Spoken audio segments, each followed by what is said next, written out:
오늘 말씀의 제목은 누가 강도 만난 자의 이웃이 되겠느냐입니다.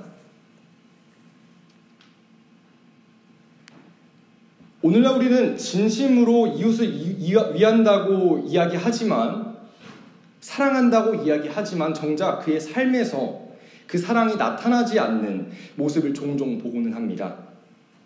준비한 사진 넘겨주시겠어요? 최근에 아주 큰 이슈가 되었던 사건이 있죠. 정우성 씨의 혼외자 문제였는데요. 엄청 포토라인을 뜨겁게 달구기도 했었죠. 이분이 법적인 책임, 양육비 등은 내가 책임질 수 있는데 결혼은 할 수 없겠다 라는 말을 했습니다. 어느 누구는 법적으로 문제가 없는데 무슨 상관이냐, 그렇지만 아이를 생각한다면 또 생기는 문제들은 무엇일까요? 정말 복잡한 문제라고 생각합니다. 그런데요, 문제는 조금 다른 곳에 있다고 생각이 들었습니다. 다음 사진 넘겨주세요. 사실 주요 비판이 제기되는 이유는 이분이 유엔에서 난민 홍보대사로 일을 했던 경험이 있기 때문이 아닌가 생각합니다. 그때 이분은 내 자식은 남의 난민들은 자식처럼 대해야 한다라는 이야기를 하면서 난민에 대해서 우리가 보호해야 된다라는 이야기들을 했습니다. 어쩌면 일리 있는 이야기일 수도 있어요. 우리가 난민에 대해서 소홀했고 조금 더 관심을 가져야 하는 것도 맞는 것 같습니다. 하지만 이번에 혼외자 문제 이슈를 통해서 우리가 알게 된 것은 이분은 자기 자식은 난민처럼 대하고 남의 난민은 자식처럼 대하는 이런 앞과 뒤가 다른 행동들을 통해서 사람들이 많이 비판들을 했던 것 같습니다. 내 자식은 맞는데 결혼하기는 싫다라는 좀 이분법적이고 이중적인 모습들을 보였기 때문이 아닌가 생각합니다. 그런데요, 이런 모습이 사실 비단 지금에만 있는 것은 아닙니다. 역사를 돌이켜보면요, 비슷한 케이스들이 있는데요. 하나 넘겨주시겠어요? 여러분들이 잘 아는 칼 마르크스입니다. 이분은 공산주의의 창시자로 많이 알려져 있죠. 자본주의를 비판했고요. 자본주의는 노동자 계층을 착취하기 때문에 이것은 타파되어야 한다라고 얘기하면서 프롤레타리아 혁명을 주창했습니다. 그러면서 노동자를 위한 삶을 살아야 한다, 그런 주장들을 했는데요. 그런데 이런 사실도 혹시 알고 계십니까? 이분은 정부인에게서 자녀 7명을 낳고, 그런데 그 중에서 딸 둘은 성인이 돼서 자살을 했고요. 그리고 몇몇 자녀는 집안의 위생 상태, 그리고 생활 환경들이 너무 피폐해서 결국에는 그런 문제들 때문에 죽게 됩니다. 그리고 자신의 집에 있던 하녀와 자녀를 하나 낳게 되는데 그 자녀를 숨기게 됩니다. 부끄러웠나 봅니다. 노동자 계층에 대해서 이렇게 우호적인 이야기들을 했지만 사실 스스로 돈을 벌지 않고 친구에게 빌붙어서 소위 빨대 꽂고 자신의 이런 재정적인 지원을 받았습니다. 노동자의 권리를 대변해야 된다. 실제로는 그러나 부르주아적인 생활 습관을 가졌고요. 그리고 소비 습관도 굉장히 분수에 넘치는 모습들을 많이 보여줘서 그의 아버지마저 칼 마르크스에 대해서 우려를 표명한 적이 있습니다. 하나 더 넘겨주시면, 우리가 교육에 대해서 이야기할 때, 그리고 정치와 법에 대해서 이야기할 때 자주 등장하는 인물이 있습니다. 장자크 루소인데요. 이분은 사회계약론으로 유명하고요. 그리고 에밀이라는 책 이야기 들어보셨을 겁니다. 에밀이라는 책에서는 부모가 자녀를 직접 교육해야 한다 라고 하면서 아동교육에 대해서 강조했고, 사회계약론을 통해서 인권에 대해서 강조했습니다. 그런데 아이러니하게요, 이분은 자녀가 여러 명 있었는데 그 중에 연인에게서 태어난 5명을 모두 다 고아원에 보냈습니다. 이유인즉 너무나도 시끄럽고 양육비가 많이 든다 라는 이유에서였다고 합니다. 그리고 연상의 연인들에게 용돈을 받으면서 생활하는 사람이에요. 금전적으로 기생을 했다고 많이들 알려져 있습니다. 제가 이런 이슈들로 오늘 시작하게 된 이유는요, 큰 큰 궁금증이 생겼기 때문입니다. 도대체 왜 그러는 걸까요? 이 사람들은 왜 그런 삶을 살았던 걸까요? 자신들이 주장하는 거대 담론, 그리고 공적인 이념과 그럼에도 불구하고 자신의 삶의 모습은 불일치를 보입니다. 이웃을 사랑해야 한다, 그들을 진심으로 대해야 한다라고 이야기하지만 정작 그들의 삶에서는 전혀 그런 모습이 보이지 않습니다. 자신과 살부비고 사는 가족들마저, 가장 가까운 이웃마저 제대로 챙기지 못했습니다. 위선적인 모습들.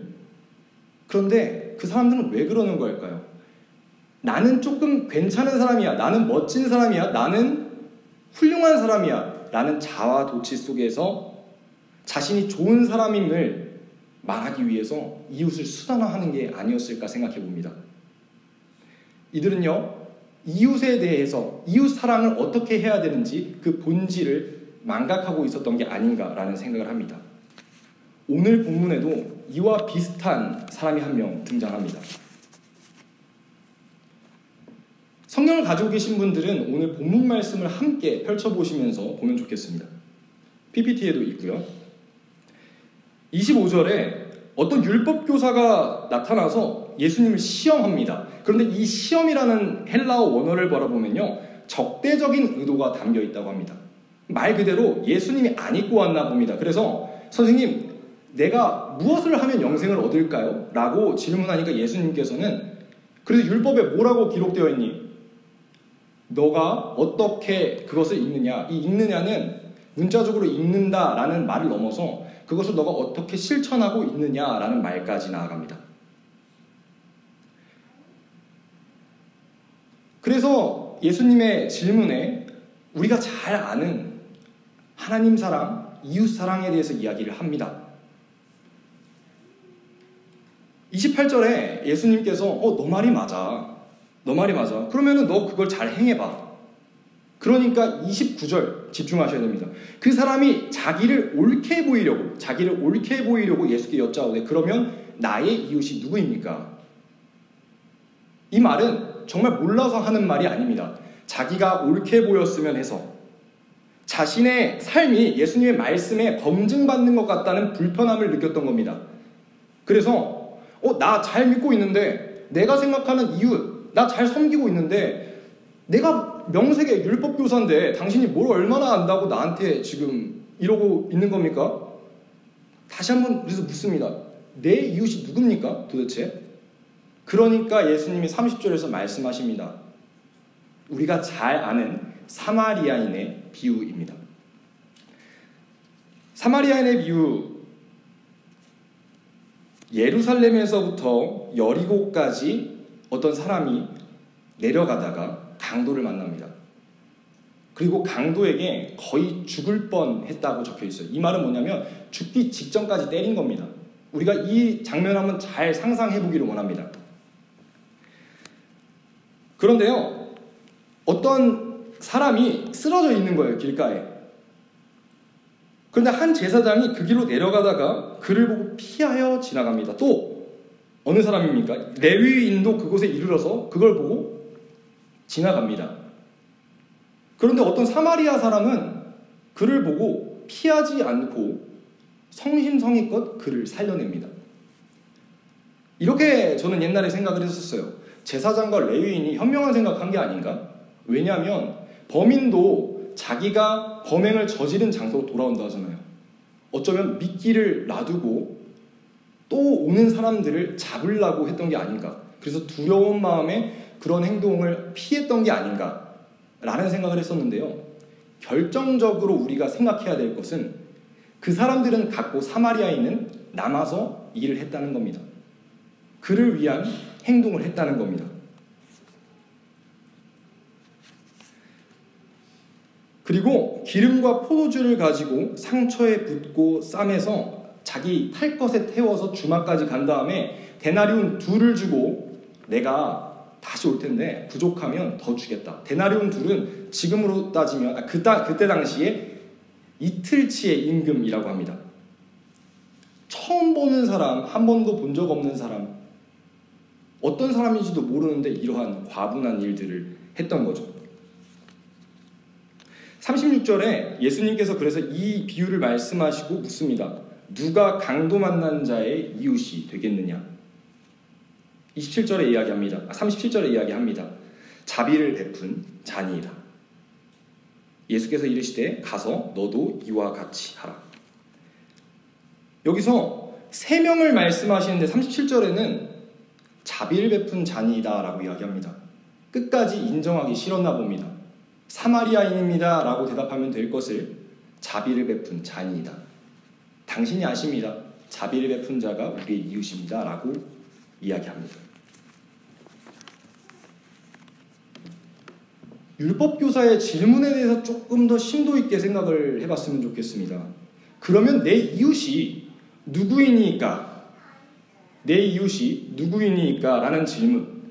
이 말은요, 아니, 그러면 내가 도대체 어디까지 사랑을 해야 됩니까? 어디까지 이웃을 챙겨야 됩니까? 나 충분히 사랑하고 있습니다. 라는 말과 같습니다. 이는요, 사랑 실천의 대상을 의도적으로 좁히거나 내가 감당해야 할 사랑의 범위를 축소시키는 의도가 있습니다. 율법교사의 질문은 사실 굉장히 합리적입니다. 굉장히 이성적인 판단입니다. 왜냐면요, 우리는 사실 인간이기 때문에 부족하기 때문에 모두를 사랑할 수 없어요. 그러니 내가 정한 사람만 사랑하겠습니다. 라는 이야기니까요. 이것은 마치 지금 시대에 자기계발서가 우리에게 이야기해주고 있는 것 같습니다. 사랑할 수 있는 만 사랑하자. 모두 다 사랑할 수 없으니까. 하지만 이것이 과연 크리스천으로서 타당한 행동일까요? 누군가를 생각해 보시고 사랑해 보시고 위해 보신 경험이 있는 분들은 이런 경험이 있으실 겁니다. 내가 이 사람만 사랑해야지 라는 생각을 하고 살다가 보면요, 그 사람조차 사랑하지 못하게 되는 경우가 있습니다. 사랑의 한계를 두고 범위를 제한하다 보면요, 그 사람만 사랑하는 것조차 어려워질 때가 있다는 말씀입니다. 사랑을 실천해야 할 범위를 제한하면 정말 더 잘 사랑할 수 있을까요?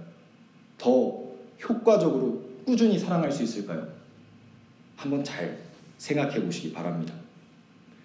이 말씀을 드리면서 떠오르는 생각은요, 사랑이 명사가 아니라 동사라는 이야기를 들었던 경험이 생각이 납니다. 사랑은 어디서부터 기인했습니까? 어디서 왔습니까? 그것은 하나님으로부터 시작한 것입니다. 그렇기 때문에 애초에 제한할 수 없는 것이고요, 그것은 살아 숨쉬는 생명체와 같은 것입니다.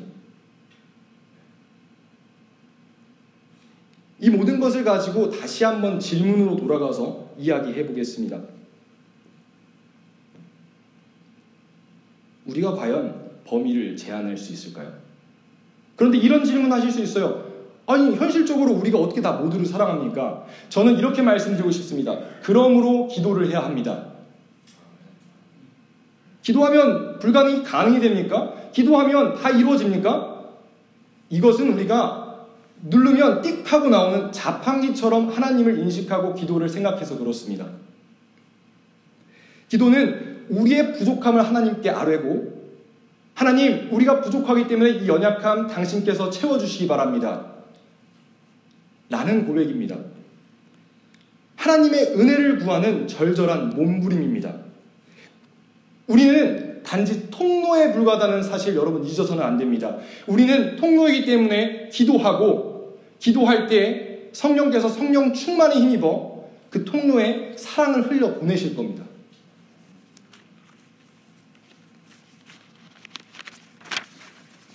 다시 율법교사의 질문으로 돌아가 봅시다. 그러면 내 이웃이 누구입니까? 내가 어디까지 사랑해야 합니까? 예수님의 대답 36절에서는 누가 강도 만난 자의 이웃이냐? 이것은요, 제가 깊이 묵상을 하다 보니 이러한 전환이 있다는 것을 깨달았습니다. 29절의 율법교사의 질문, 누가 나의 이웃인가? 이웃의 자격을 따지는 질문에서요, 예수님의 36절의 대답, 누가 강도 만난 자의 이웃이 되겠느냐? 이것은 내가 누구의 이웃이 될 수 있지? 내가 누구의 이웃이 될 수 있는가? 자격이 아니라 진심과 행동으로 보여주었던 사마리아인을 통해서 누구의 이웃이 될 것인가 말씀하고 계시다는 사실을 깨달았습니다. 예수님은 율법교사의 질문을요, 관점을 전환시킨 겁니다. 내가 어디까지 사랑해야 하나에서 내가 누구를 어떻게 사랑할 수 있을까? 다시 말씀드립니다. 내가 어디까지 사랑해야 하나에서 내가 어떻게 누구를 사랑할 수 있을까? 진정으로.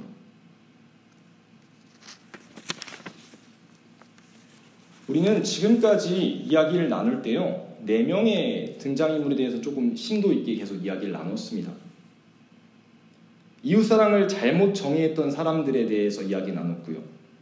그 사람들은 말로만 세상을 위해, 말로만 사람과 이웃을 위해 살아야 한다 이야기했습니다.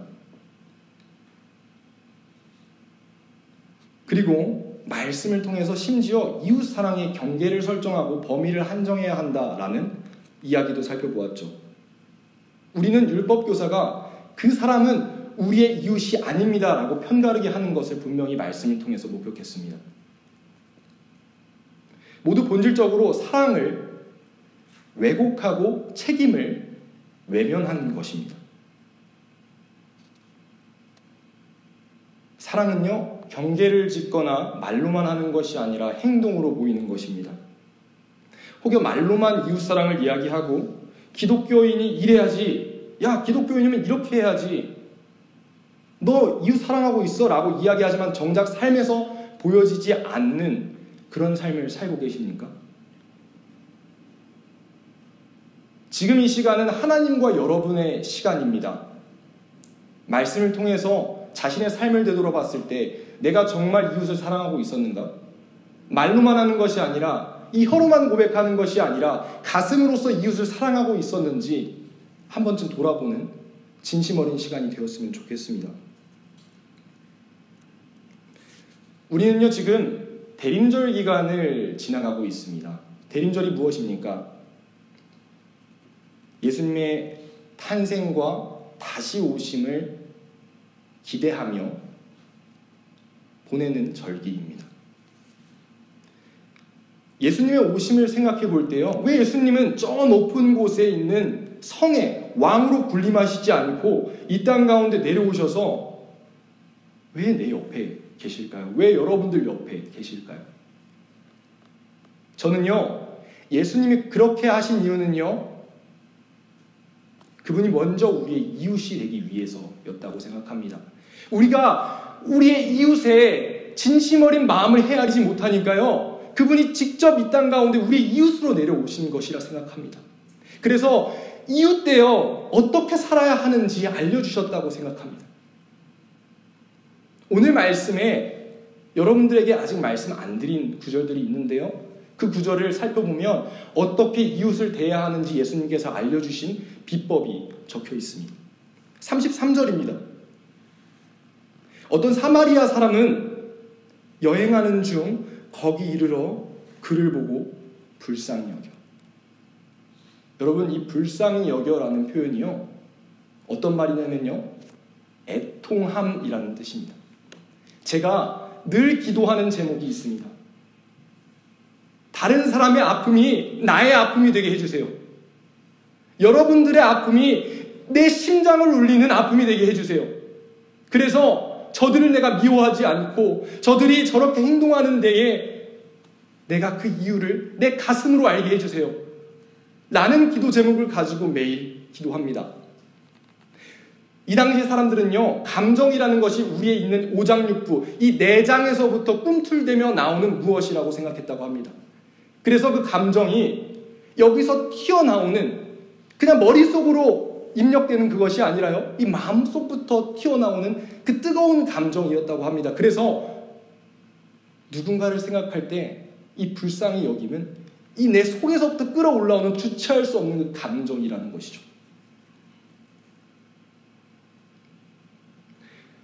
여러분, 주위를 한번 둘러봅시다.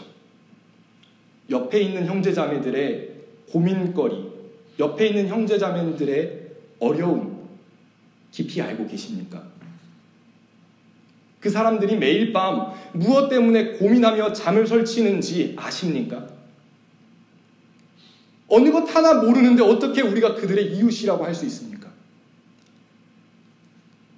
교회에 뜨문뜨문 나오는 성도들 보면서 저 사람은 믿음이 약한가 봐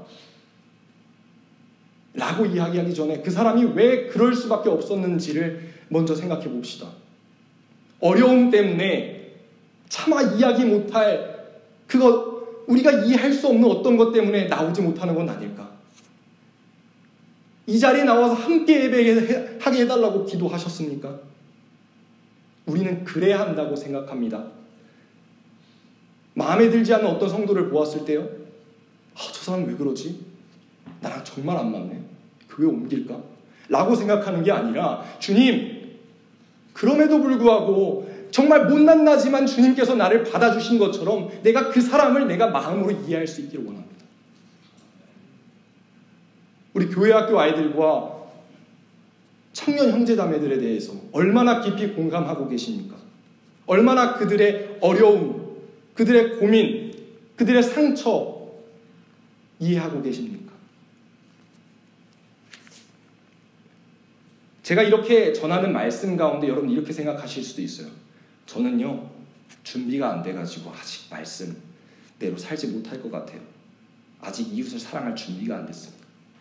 34절에 이렇게 나와 있어요.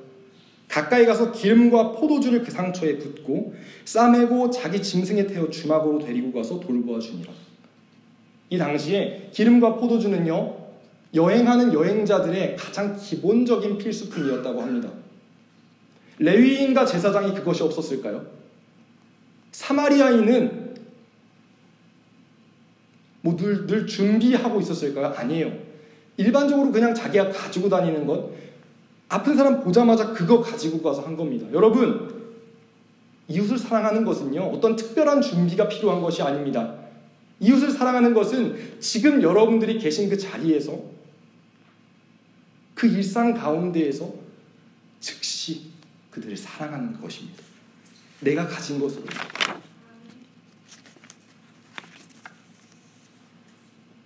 예수님께서 대답하셨던 말씀이 있죠. 누가 강도 만난 자의 이웃이 되겠느냐. 여기서 누가는요 정확히 말씀드리면 제사장, 레위인, 사마리아인 셋 중에 하나입니다. 지시대명사이니까요. 그런데요 저는요 이것이 이렇게 들렸어요. 누가, 너희들 중에 누가, 여기 앉아있는 성도님들 중에 누가, 너, 나, 우리, 누가 강도 만난 자의 이웃이 되겠느냐? 누가 될 수 있니? 우리를 향한 질문이라는 것이죠. 이 자리에 있는 너희들 중에 누군가 강도 만난 자의 이웃이 될 수 있느냐? 떠올려 봅시다. 누구를 사랑하기로 결심했으나 놓쳐버렸던, 그들을 놓아버렸던 기억. 내가 저 사람은 기필코 전도하리라. 저 사람은 무조건 사랑하여서 주님의 사랑을 알려주리라. 그러나 놓쳤던 분들 머릿속에 한 명씩 떠올려 보십시다. 늦지 않았어요. 애통해하는 마음으로 함께 기도합시다. 함께 주님께 아뢰시다.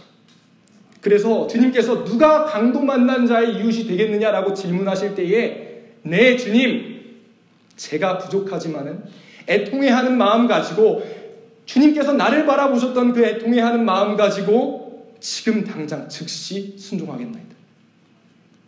그들의 이웃이 되겠습니다. 고백하는 마음 우리가 가슴 깊이 새기며 나아가는 신호벨리 아름다운 교회 사랑하는 성도 여러분들 되시기를 간절히 기도합니다. 기도하겠습니다.